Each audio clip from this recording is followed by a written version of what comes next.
memperingati Maulid supaya kita ingat dengan sejarah Nabi Muhammad.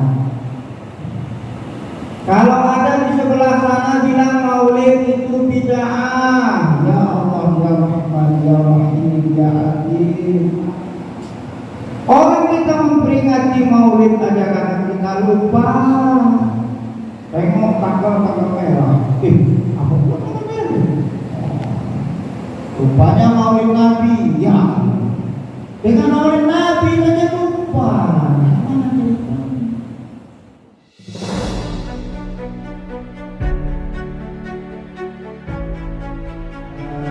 Sayyidina Muhammad, mudah-mudahan dengan banyak berselawat kepada beliau kita mendapat syafaat pada hari kiamat nanti.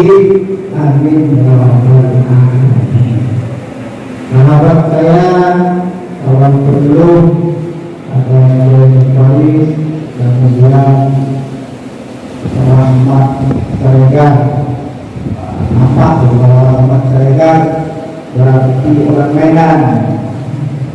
Tak ada ceritanya Rahmat Saregar orang Melayu.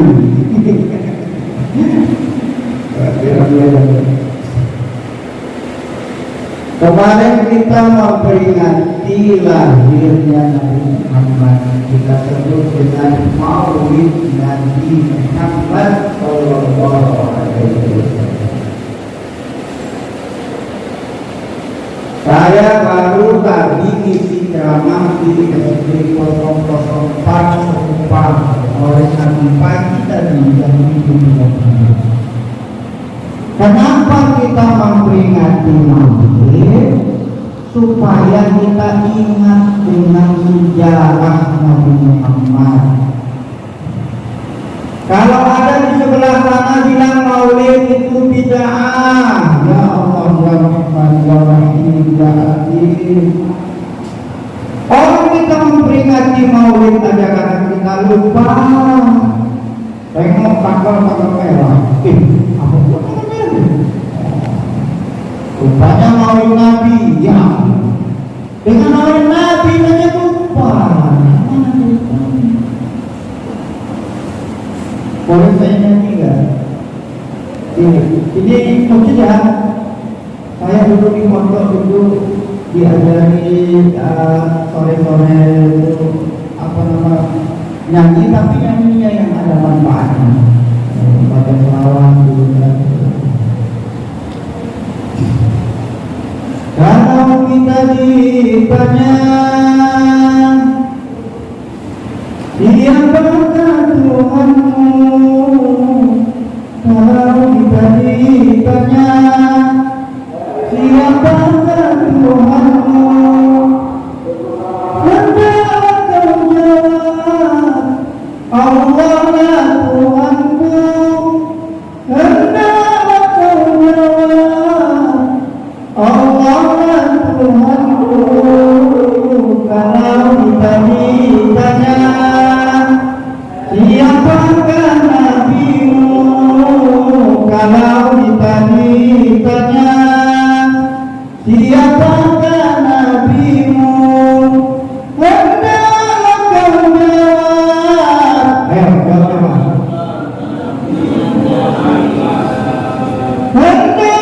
kau jawab.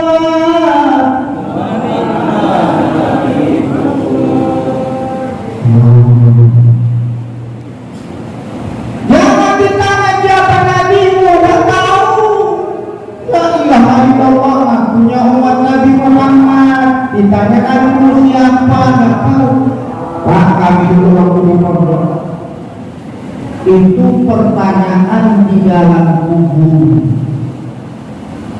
Nanti ketika kita masuk ke dalam kubur, 7 langkah orang meninggalkan kubur kita itu, datanglah malaikat munkar dan nakir.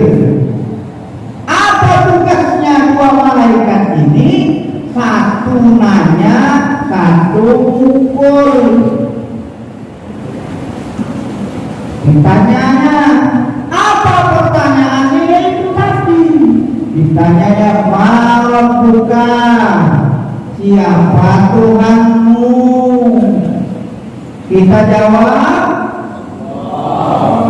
ditanyanya lagi, mana juga siapa nabimu? Kita jawab, mana imamuka? Apa imammu? Kita jawab, hah? Kita jawab, ma ikhwanuka? Siapa saudaramu? Kita jawab, saudara kita siapa? Siapa? Ma kiblatuka? Di mana kiblatmu? Apa kiblatmu? Wajib dijawab dulu nanti di kubur. Aku tak percaya. Kalau tak percaya tak percaya kemana? Datang malaikat juga. Siapa yang tidak bisa menjawab pertanyaan itu? Yang satu hanya, yang satu tidak.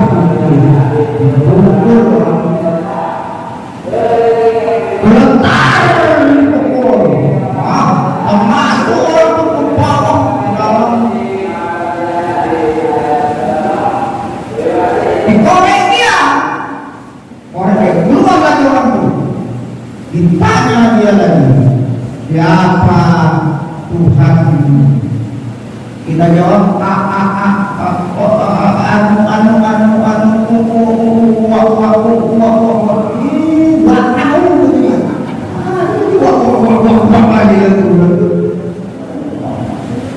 dipukul dia lagi.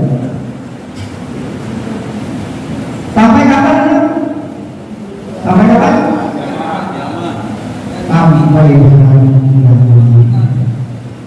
kiamatnya kapan? Hah?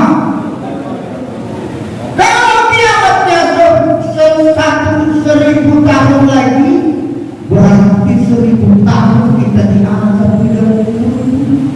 Tidak ilaha illallah Muhammadur Rasulullah. 1000 tahun itu kalau 2000 tahun lagi kalau hari kiamat, 2000 tahun kita dilantak oleh malaikat munkar dan nakir itu. Ini Allah Akbar. Ukuran itu kita sedian. Apa kalau istri kita bilang setiap hari I love you darling, I love you sayang, hafal ini itu. Tapi Pak, kalau kita sudah mati, ikut dan berikan. Ikut dah. Tak ada harapan. Tak ada harapan kita hidup dalam kubur. Ada orang dimasukkan di dalam kubur berdua. Satu papan itu berdua, ada tak? Kita sendirian. Mana orang yang bilang cinta sama kita? Mana keluarga kita? Tidak ada, Pak, sendirian kita di dalam. Kalau di dunia ini ada soal siapa Tuhanmu, kita masih bisa tanya sama tetangga kita. Kita sama-sama aja yang kembali. Bisa. Kalau di kubur ada cerita nyontek di dalam kubur. Ada. Nyontek di dalam kubur itu jawabannya.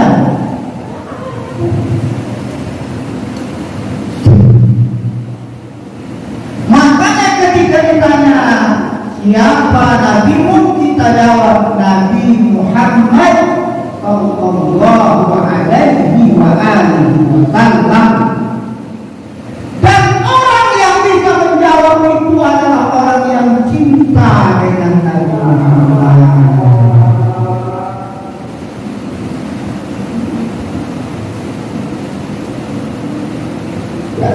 Kalau orang yang tidak cinta dengan Nabi Muhammad, orang yang jauh dengan Nabi Muhammad, mana bisa jauh?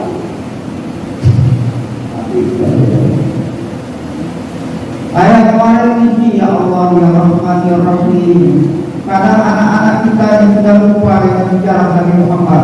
Demi Allah, malam Senin kemarin ceramah.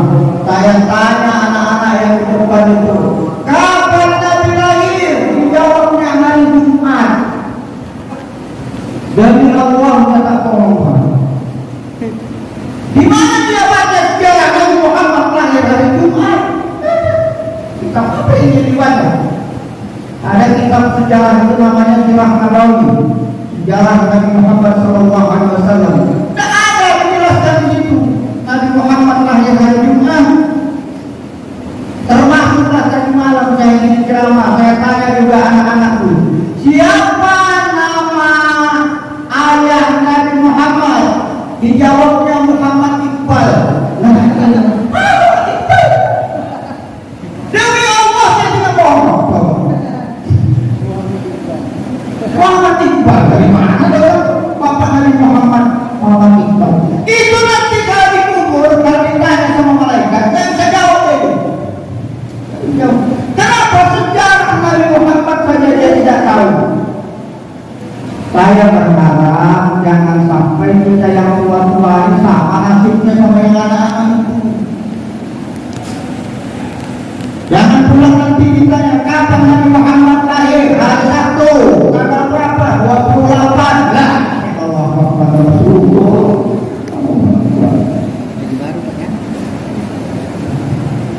Di dalam sejarah kita berjelas Nabi Muhammad lahir hari Senin, itu kesepakatan 70 tanggal berapa? 12 bulan apa?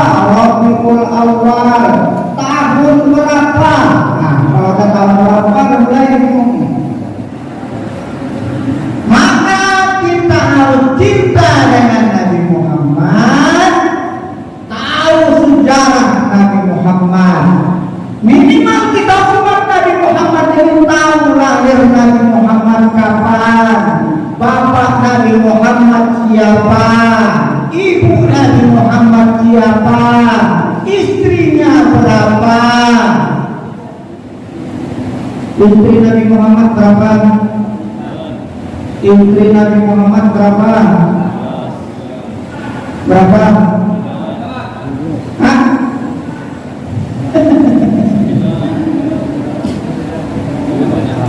Banyak. Istri Nabi Muhammad dulu waktu saya sekolah di Madrasah Ibtidaiyah 9. Itu apa itu? Ada Maimunah, ada Maisarah. Begitu saya kuliah, ternyata bukan 9. Istri Nabi Muhammad berapa? 11. Yang benar itu 11. Karena ada namanya sama, bintinya berbeda. Berarti orang lain. Maimunah namanya 2. Namanya sama Maimunah, tapi bintinya lain. Berarti 2 orang. Jangan nanti ditanya berapa istri Nabi Muhammad. Entahlah ya. Lupa-lupa ingat saya, jangan lupa karena lupa-lupa ingat. Nah, kita ini umat Nabi Muhammad.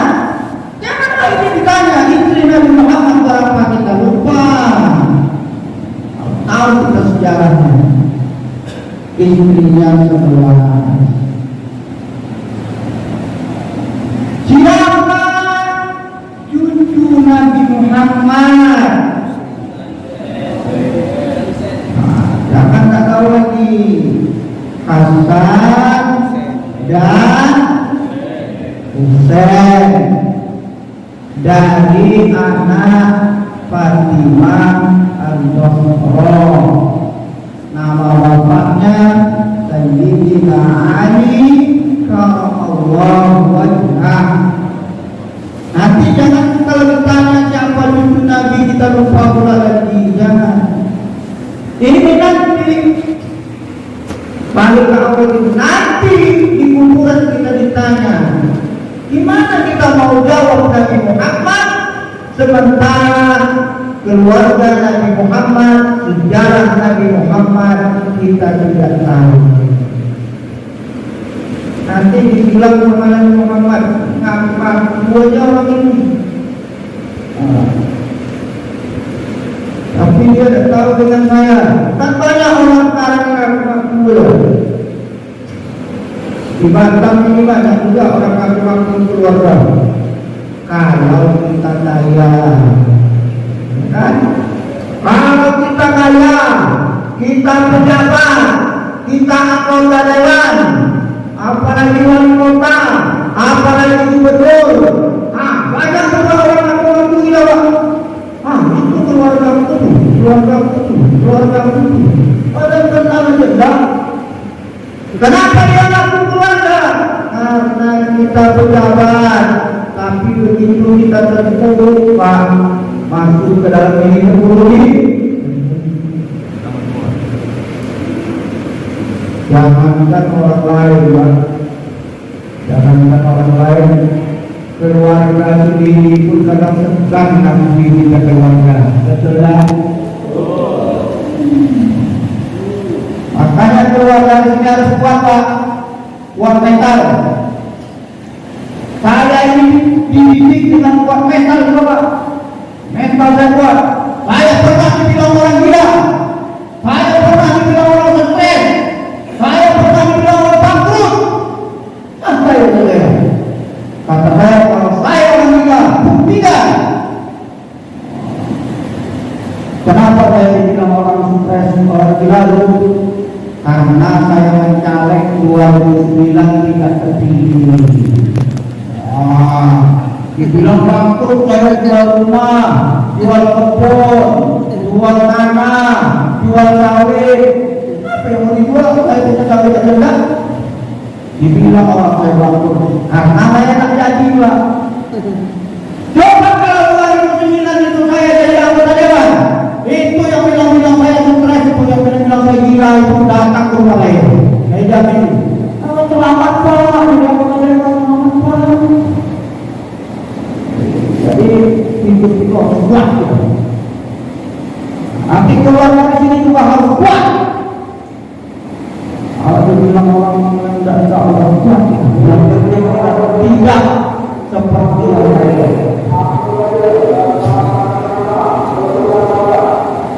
Bukti kita cinta dengan Nabi Muhammad, kita harus banyak berselawat kepada-Nya. Di dalam Al-Quran dijelaskan, Inna Allah wa malaikatahu yusholluna 'alan nabi ya ayyuhalladzina amanu shallu 'alaihi wa sallimu taslima. Sesungguhnya Allah dan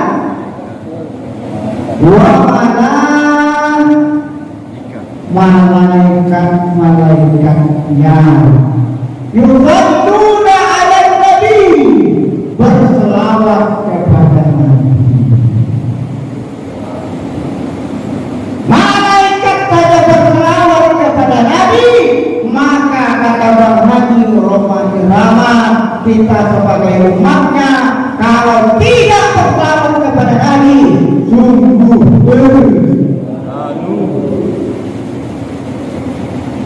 duduk di depan tadi kita minta syafaat.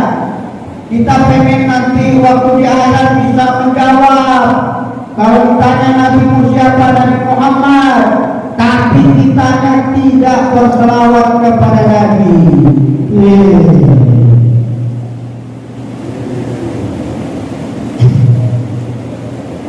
Yang ada di tempat ini, satu malam berapa kali berselawat kepada Nabi? Berapa kali? Saya di pondok dulu diajari, ada namanya kitab.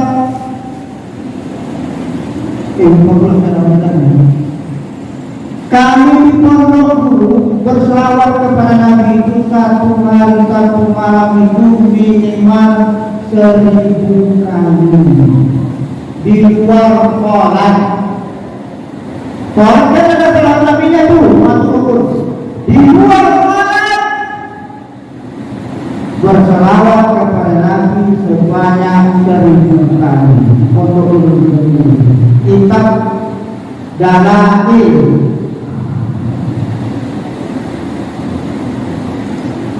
Itu pun Pak, belum tentu juga nanti bisa menjawab pertanyaan malaikat di dalam kubur yang berselawat 1000 kali satu hari. Belum tentu juga. Apalagi orang yang tidak berselawat kepada Nabi sama sekali. Nah, berselawat kepada Nabi tidak pernah. Cuma waktu sholat saja. Itu pun terpaksa mungkin tidak. Karena ada rukun salat itu berselawat kepada Nabi. Allahumma shalli ala sayyidina Muhammad wa ala ali sayyidina Muhammad. Kalau itu iyalah, karena di dalam salat. Tapi di luar salat, adakah kita berselawat kepada Nabi?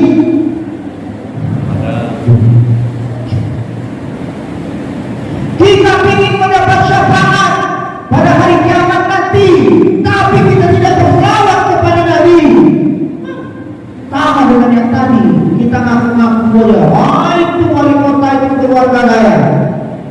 Tapi kita kenal saja, tidak dengan wali kota. Dekat aja tak pernah, bantu dia aja tak pernah, nyobros dia aja tidak. Tahu-tahu kita ngaku, bapak keluarga kita. Ya Allah, gimana jalannya? Sama dengan tadi, kenal dengan keluarga Nabi saya tidak, lahir Nabi saya tidak tahu, berselawat kepada Nabi tidak, tahu-tahu mengaku saya umat Nabi Muhammad. La ilaha illallah. Jadi ada istilah itu namanya jauh panggang dari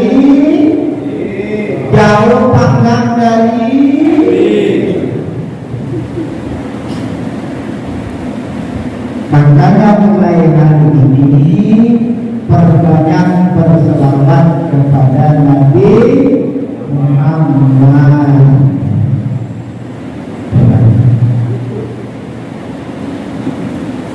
Yang mau berselawat Allahumma shalli ala Muhammad, silahkan.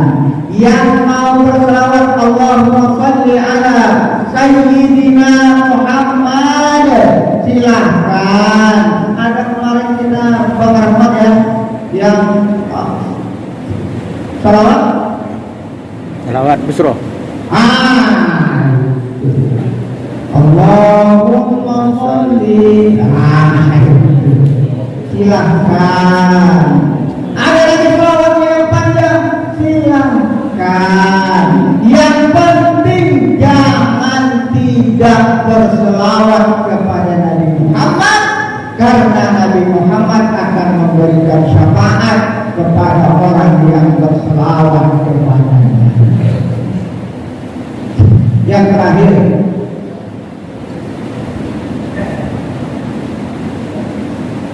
amalan yang tidak ditolak itu adalah orang yang berselawat kepada Nabi Muhammad. Jadi kalau ditanya Bapak berselawat kepada Nabi itu tidak ditolak itu. Di dalam hadis man shalla alayya wahidan, siapa yang berselawat kepadaku kata Nabi wahidan satu kali, maka akan dibalas oleh Allah Subhanahu wa taala 10 kali. Hadis maksud kita berselawat kepada Nabi satu kali akan dibalas oleh Allah Subhanahu wa taala 10 kali.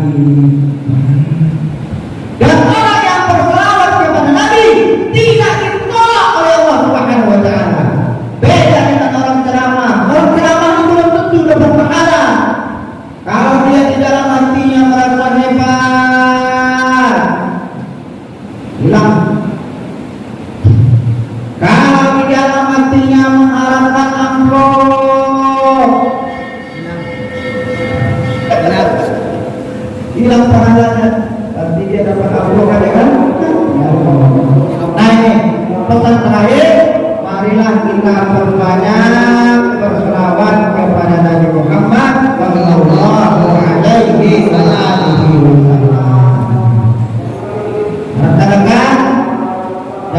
kepada diri, perbanyak menghafal surah-surah